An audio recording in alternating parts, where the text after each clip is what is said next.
Comet's 9 Lives by Jan Brett.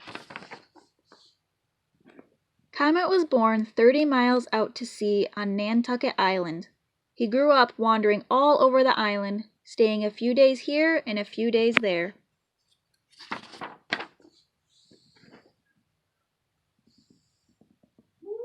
One summer day, Comet stopped in a garden to nibble some tasty-looking foxgloves. First they made him feel woozy, then he fell into a deep sleep.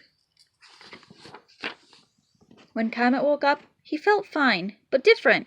Oops! He realized he'd lost the first of the 9 lives every cat has when it's born. Maybe I should find myself a home. And he trotted into the bookstore and settled down on top of a stack of bestsellers. Life was good until one day it rained all morning and the islanders hurried inside for something to read. In the rush, Comet's tower of bestsellers toppled over and he was buried under a pile of books. Oh no! He had turned the page on life number 2. I think I need some fresh salt air. Down to the docks he went and arrived just as a little scalloper, the Gene T, was casting off. Once underway, an easterly wind blew up and Comet knew he had made a mistake. Up, up, the Gene T rose. Down, down, down, she flew on a following sea. Comet hung on till a huge wave foamed across the stern, and he found himself afloat on the high seas.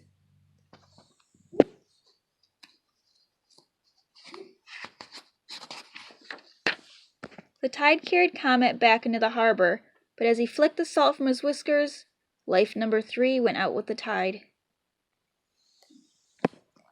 Comet was still recovering on the beach when he heard music.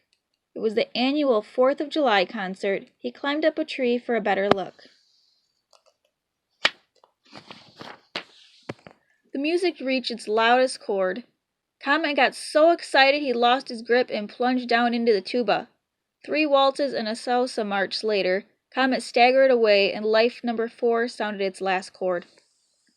Comet spent the night trying to figure out what to do next. He wished there was another cat around to ask if its lives were going by as quickly as his.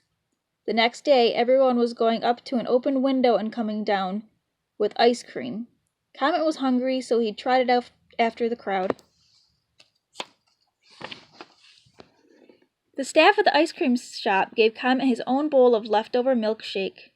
He felt so welcome that he decided to stay, but all too soon an island's health officer burst into the shop and spotted Comet. "Furball!" he cried. "Feline residues! Maximum infractions!"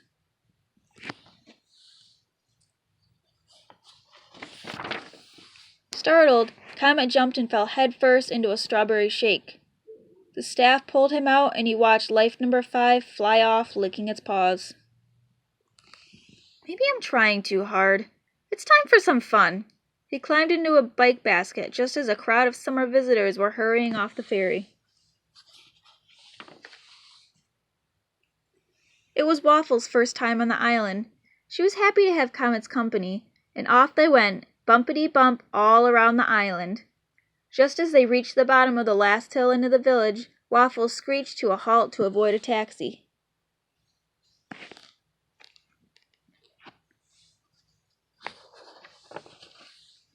Comet went flying, along with life number 6.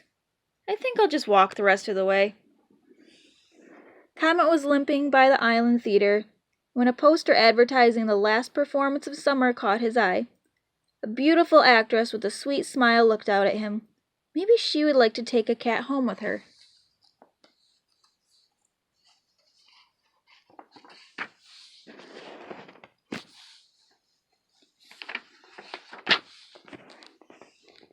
Comet pranced happily on stage and purred loudly. The actress sneezed. "There's a cat in here!" she shrieked. "I'm allergic to cats!"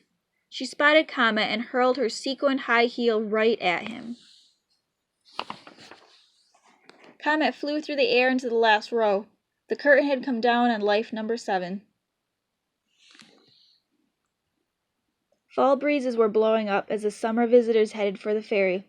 Comet wandered alone along the beach. He could see the red beacon of the Brant Point Lighthouse in the distance.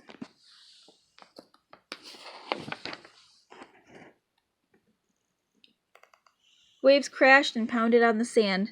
The wind picked up, and the deck chairs and lobster posts flew by Comet. It was Hurricane Elmador heading straight for Nantucket Island. All Comet could see now was the blinking lighthouse beacon. He ran toward it when a huge wave broke on top of him.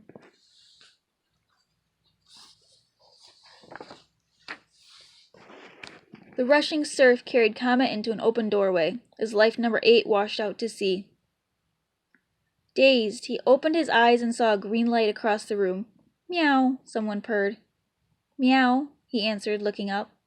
He was staring into the green eyes of the lighthouse cat. At that moment, he knew he was home.